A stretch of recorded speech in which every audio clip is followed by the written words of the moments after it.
A House panel concluded, a Republican-led House panel, concluded in a recent report that the entire FOIA process is, quote, broken.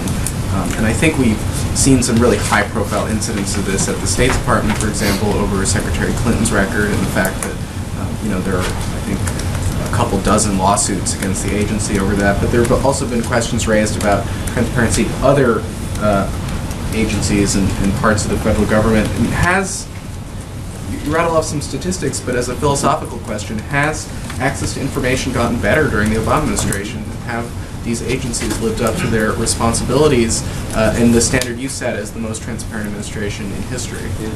There's no denying that we have made improvements in a way that have led people to have a better understanding of exactly what's happening in their government and making their government more transparent. And that includes releasing a whole lot of information even before we're asked. And that is, let me give you another example of that. On a regular basis, the White House puts out a list of just about everybody who visits the White House. I'll remind you that the previous administration went to the Supreme Court to try to prevent the release of that information.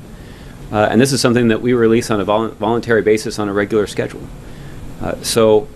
Yes, our record on this is good, and transparency has improved. Let me also state that the commitment to transparency means constantly working to improve that process even more. I'm